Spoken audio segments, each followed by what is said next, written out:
Assalamualaikum warahmatullahi wabarakatuh. Salam sejahtera, namo buddhaya, Om Swastiastu. Yang terhormat Bapak dosen pengampu, Bapak Haududin Nurkifli, ST MSc, PhD.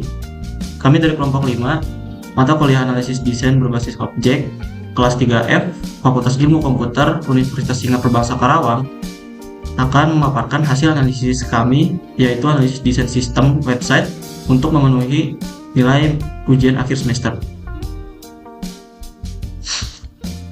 Perkenalkan juga anggota kelompok kami. Yang pertama-tama ada Noval Mirza, lalu ada Rizkina, lalu ada Ferdiansah, Erika Sita Dewi, dan saya sendiri Iman Wahyu. Susunan materi kali ini, pertama adalah pendahuluan, kedua ada kajian teori, ketiga ada metodologi, keempat ada pembahasan, dan terakhir kesimpulan. Latar belakang. CodaShop adalah platform pembayaran digital terkemuka yang menyediakan layanan pembelian voucher game dan produk digital lainnya. Popularitas CodaShop didukung oleh kemudahan akses, variasi metode pembayaran, serta proses transaksi yang cepat. Serta aplikasi lainnya, CodaShop perlu dianalisis secara menyeluruh untuk memastikan desain, fungsionalitas, dan performanya memenuhi kebutuhan pengguna. Analisis dilakukan dengan pendekatan analisis dan desain berbasis objek. Untuk memodelkan struktur sistem CodaShop secara terperinci menggunakan Unified Modeling Language. Proyek ini bertujuan untuk memahami arsitektur aplikasi dan bagaimana aplikasi ini mendukung kebutuhan pengguna secara optimal.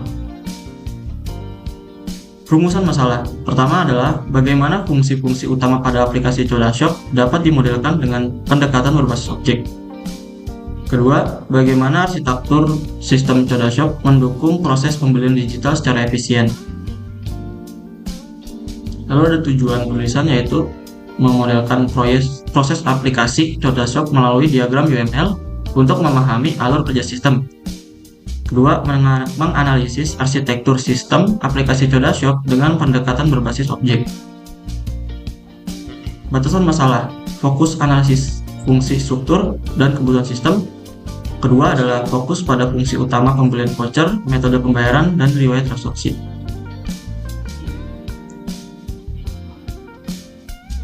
Pengertian analisis sistem. Analisis sistem adalah proses mempelajari sistem untuk mengidentifikasi dan mengevaluasi masalah, lalu mengusulkan perbaikan. Hal ini bertujuan untuk meningkatkan efisiensi dan efektivitas sistem.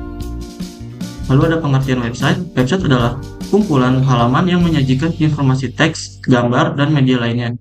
Website berfungsi sebagai alat promosi, branding, dan penyedia informasi. Lalu ada pengertian aplikasi. Aplikasi adalah perangkat lunak yang memungkinkan pengguna melakukan tugas tertentu, baik terkoneksi secara real-time ke database maupun tidak. Lalu ada UML atau Unified Modeling Language, adalah alat visual untuk merancang, mendokumentasikan, dan menganalisis sistem perangkat lunak.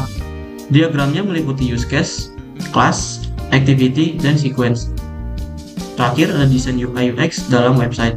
Desain UI UX memastikan website menarik, mudah digunakan, dan memberikan pengalaman pengguna yang memuaskan. UI fokus pada tampilan visual, sedangkan UX pada pengalaman interaksi.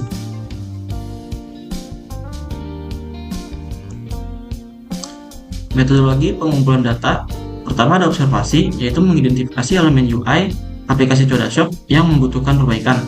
Kedua ada survei, mengumpulkan umpan balik pengguna tentang pengalaman penggunaan aplikasi CodaShop ini. Ketiga ada studi literatur, yaitu meninjau teori-teori yang relevan dengan analisis berbasis objek dan UML. Tahap analisis dilakukan untuk memahami sistem CodaShop secara menyeluruh dan menentukan area yang perlu diperbaiki. Proses ini meliputi identifikasi kebutuhan fungsional, melibatkan fitur utama seperti pembelian item, game, manajemen akun, dan riwayat transaksi. Dua ada kebutuhan non-fungsional, yaitu fokus pada kualitas seperti kecepatan akses, keamanan data, dan keandalan aplikasi saat menangani banyak pengguna. Lalu adalah pemodelan sistem dengan UML. UML digunakan untuk memvisualisasikan struktur dan alat kerja sistem aplikasi CodaShop seperti kelas diagram, use case diagram, dan activity diagram. Evaluasi sistem mengukur efisiensi dan efektivitas sistem berdasarkan hasil analisis untuk memberikan rekomendasi perbaikan.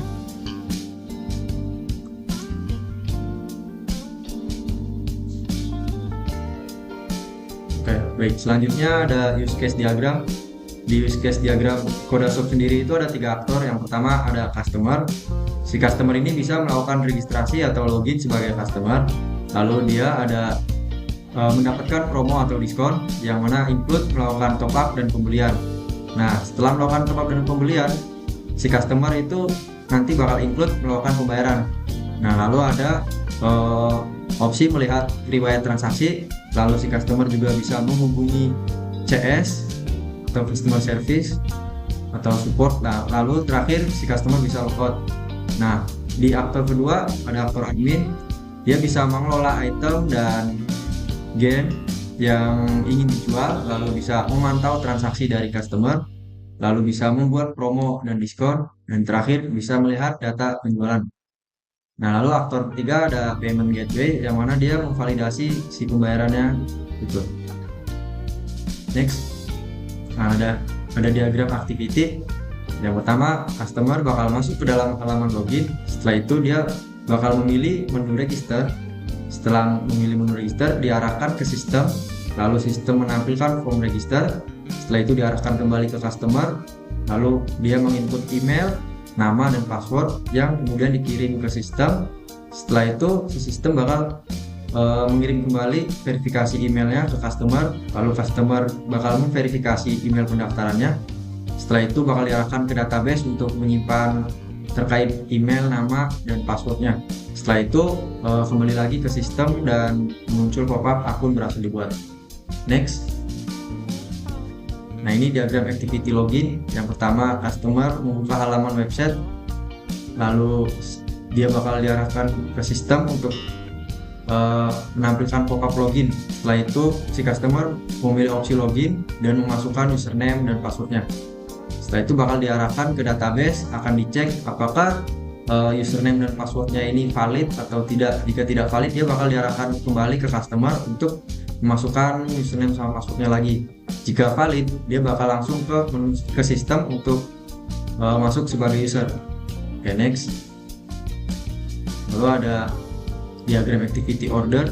Yang pertama, customer diarahkan ke login. Setelah itu ada simbol decision ya, yang mana login sebagai user atau pengunjung.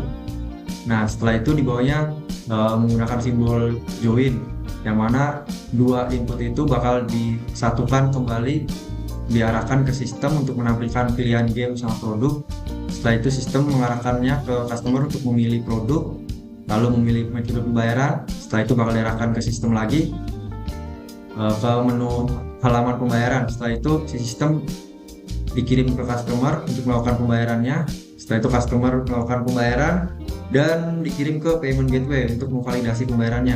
Jika pembayaran gagal, maka diarahkan lagi ke customer untuk melakukan pembayaran ulang sampai pembayaran berhasil. Nah, di pembayaran berhasil kita menggunakan fork. Fork ini satu cabang yang dipecah menjadi beberapa. Yang pertama bakal diarahkan ke sistem untuk menampilkan rincian pesanan. Setelah itu satu laginya ke database untuk menyimpan pemesanan. Nah, setelah menyimpan pemesanan ke database, dia bakal selesai dan di sistem dia bakal mengarahkan ke customer untuk menerima pesanannya. Oke, next. Nah, ini ada diagram activity melihat order. Customer diarahkan ke menu login, lalu memilih menu order history. Setelah itu diarahkan ke sistem dan sistem menampilkan order history. Nah, lalu ada activity logout. Si customer masuk ke dalam menu dashboard. Setelah itu dia memilih menu logout dan kemudian diarahkan sistemnya itu bakal menampilkan profile. Lalu balik lagi ke customer dan customer melakukan logout. Setelah itu selesai, diarahkan ke sistem. Next. Nah, ini diagram activity dari menghubungi customer service ya. Yang pertama customer login, lalu memilih menu CS, kemudian bakal diarahkan ke sistem untuk menampilkan halaman supportnya. Setelah itu customer memilih tipe supportnya, yang kemudian diarahkan ke sistem untuk menghubungi customernya dan selesai. Lalu ada diagram activity admin untuk melihat data penjualan. Si admin masuk ke dalam database, setelah itu diarahkan ke database-nya dan database menampilkan data penjualan dan selesai. Oke, next. Nah, lalu ada menambahkan item dan game. Si admin ini masuk ke dalam CMS, ke content management system, Nah, dia bakal menambahkan item dan game yang diinginkannya. Setelah itu bakal diarahkan ke database. Di database dia bakal mengupdate data itemnya, kemudian diarahkan ke sistem. Di sistem dia bakal mengupdate tampilan dari si item atau gamenya. Dan selesai. Oke, next. Lalu ada diagram activity dari menambahkan diskon. Si admin masuk ke dalam CMS, lalu dia menambahkan diskon dan promo yang diinginkan. Setelah itu diarahkan ke sistem, lalu si sistem bakal mengupdate tampilan dari diskon dan promo. Lalu programnya selesai. Next. Baik, untuk selanjutnya saya akan membahas mengenai diagram kelas.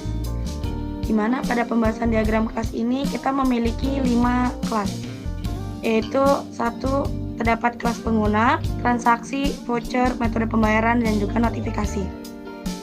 Pada kelas pengguna, dapat memilih atau menurunkan kelas voucher, yang dimana kelas voucher dapat menampilkan daftar voucher. Kemudian pada pengguna juga dapat menurunkan atau melakukan kepada kelas turunan selanjutnya, yaitu kepada kelas transaksi, dimana pada kelas transaksi ini kita dapat membuat transaksi untuk pengguna baik pembayaran ataupun memilih pada voucher. Kemudian pada transaksi ini dapat menurunkan atau menggunakan kelas voucher dan juga dapat melibatkan kepada metode pembayaran, di mana pada kelas metode pembayaran ini di mana pengguna dapat memilih metode pembayaran yang diinginkan. Kemudian pada kelas transaksi tersebut dapat menurunkan atau menghasilkan sebuah kelas notifikasi, di mana kelas tersebut berfungsi untuk mengirimkan pesan di mana ketika transaksi berhasil di dalam kelas metode pembayaran.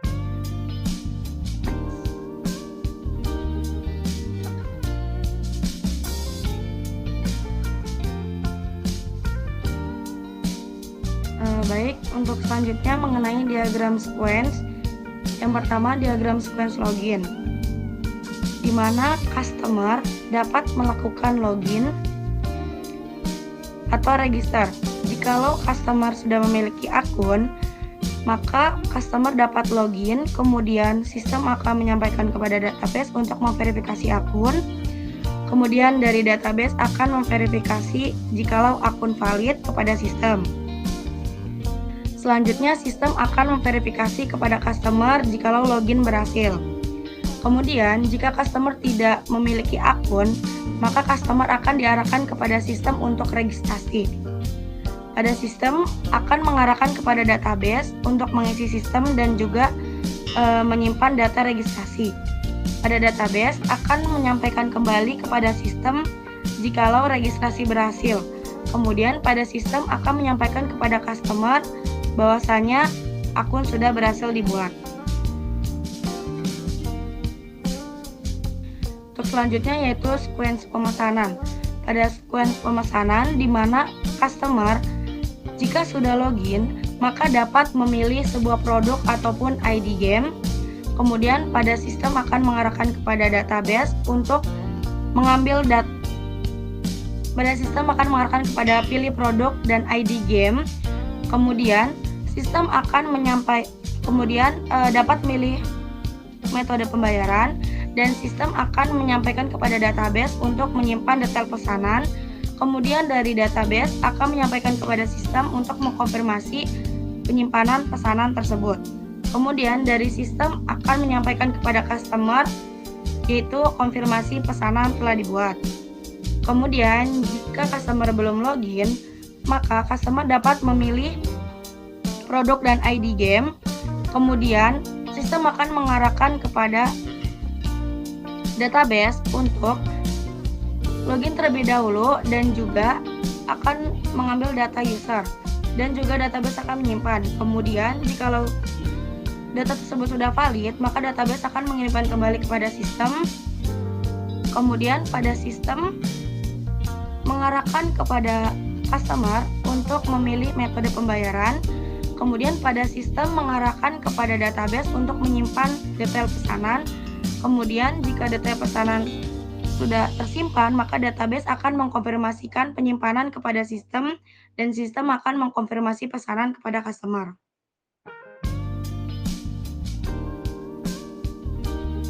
Untuk selanjutnya yaitu sequence mengelola item produk. di mana admin memiliki 3 fitur, yaitu dapat menambahkan produk item baru, kemudian admin dapat edit produk, kemudian admin dapat hapus produk. Di mana yang pertama admin dapat menambahkan produk item baru, kemudian pada sistem akan menyampaikan kepada database di mana ketika item ataupun produk item baru yang diinputkan oleh admin telah disimpan di dalam database. Kemudian database akan memvalidasi data produk yang sudah ditambahkan oleh admin kepada sistem. Untuk selanjutnya, admin dapat melakukan edit produk. Kemudian sistem akan menyampaikan kepada database untuk memperbarui data produk. Setelah data divalidasi, kemudian database akan mengirimkan produk yang sudah diperbarui kepada sistem. Kemudian admin dapat menghapus produk. Pada sistem akan menyampaikan kepada database untuk menghapus data produk tertentu yang akan dihapus oleh admin. Kemudian database akan memvalidasi produk yang akan dihapus dan juga diperbarui dan dikirimkan kembali kepada sistem.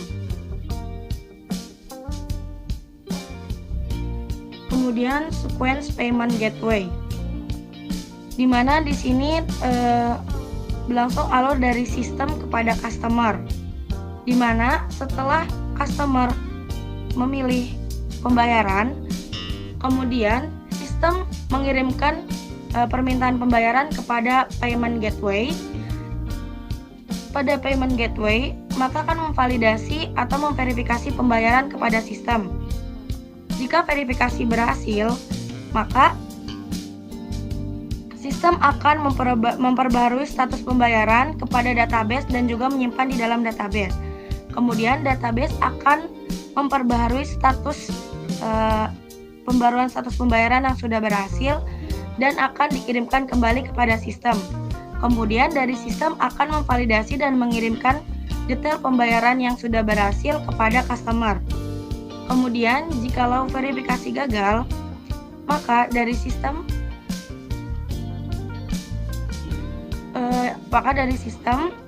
yaitu akan mengirimkan kembali, dari sistem akan mengarahkan kepada sistem untuk mengirimkan kembali permintaan pembayaran kepada payment gateway. Kemudian ketika sudah, maka dari payment gateway akan memverifikasi pembayaran kepada sistem kembali. Kemudian setelah verifikasi tersebut berhasil, maka akan diperbarui status pembayaran dan disimpan kepada database. Kemudian database akan memvalidasi status yang sudah diperbarui kepada sistem. Kemudian sistem akan mengirimkan validasi bahwasannya pembayaran berhasil kepada customer.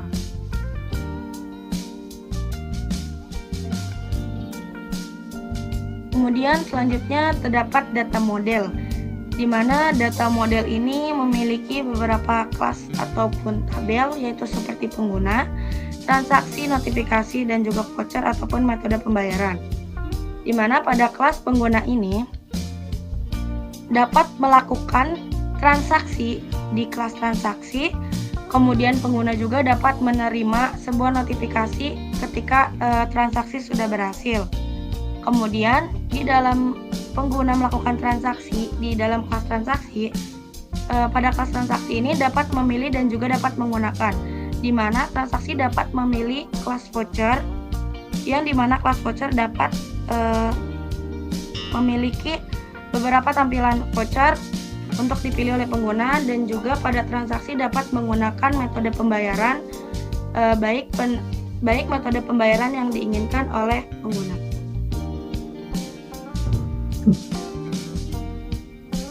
Baik, selanjutnya saya akan menjelaskan tentang user interface dari aplikasi Kodashop ini. Yang pertama ada di menu login. Di sini kita bisa lihat halaman login ini cuma sekedar form gitu ya, tanpa ada tambahan yang bikin menarik. Oke, itu segitu. Lalu di sini menu halaman utama, desain kayak terlihat kurang menarik ya, warnanya gelap dan monoton gitu, tanpa ada aksen-aksen yang menarik perhatian, kayak seluruhnya gelap gitu. Dan tombol juga terkesan ya tidak ada tombol di sini. Oke. Selanjutnya, nah di sini ada menu populer. Kita bisa lihat di sini elemen-elemen atau ya game-gamenya itu terlalu dekat ya. Bisa dilihat tampilan agak sumpek. Jadi kelihatan sempit dan kurang rapi aja gitu. Terus nggak ada menu navigasi gitu ya. Di sebelah kirinya mungkin nanti akan dijelaskan oleh Erika. Itu di redesign.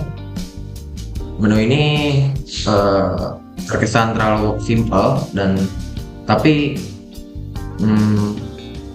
kurang menarik juga gitu. Aksennya juga terlalu gelap dan lain-lain. Boleh di next.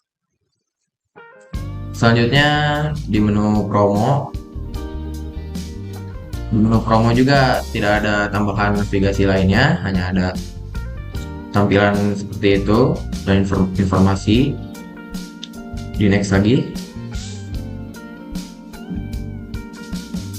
Oke, di sini entertainment sama seperti menu sebelumnya, terlihat terlalu sempit dan nggak ada ruang ya.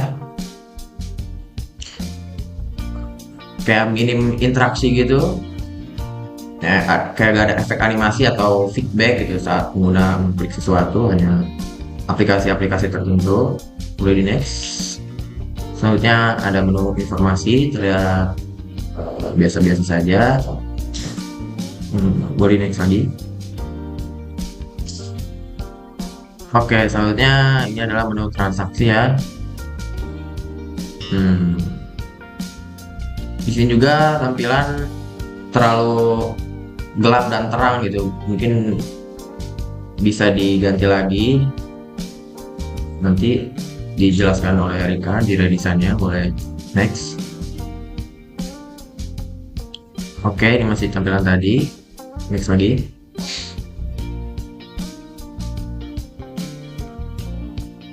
Boleh next. Nah, ini kalau sudah pembayaran ya, ada kode QR juga dan seterusnya. Boleh di next. Oke, masih di menu pembayaran. Boleh di next.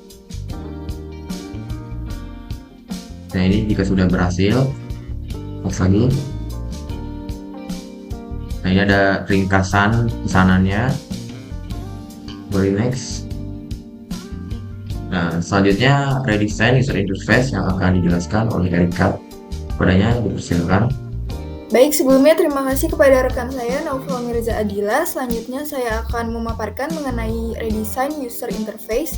Di sini terdapat redesign tambahan menu navigasi di sebelah kiri, yaitu navigasi beranda, promo, dan game. Lalu di halaman login ini kita redesign dengan elemen yang lebih interaktif dan warna yang lebih mencolok. Next. Lalu di sini kami menambahkan tombol top up di setiap game agar mempermudah pengguna dalam melakukan pembelian item sehingga prosesnya menjadi lebih cepat dan efektif serta praktis. Selain itu, fitur ini juga dapat meningkatkan kenyamanan dan kepuasan para pengguna. Next. Lalu selanjutnya di sini terdapat fitur sosial media dari Coda Shop yang memudahkan pengguna agar lebih mudah untuk mengakses sosial media dari Coda Shop. Next. Ya, jadi hasil dari redesign sistem ini membuat aplikasi Coda Shop lebih modern dan profesional. Dengan desain yang lebih fresh dan elegan, membuat platform ini menjadi terlihat lebih menarik dan lebih fokus kepada user experience serta struktur informasi lebih menarik, jelas, dan gampang diakses. Lalu icon, tombol, dan elemen yang memiliki gaya seragam dan tampilan yang lebih harmonis. Selanjutnya terdapat kesimpulan, analisis website Coda Shop mencakup struktur sistem dan desain UI UX, menghasilkan perbaikan pada alur kerja dan antarmuka.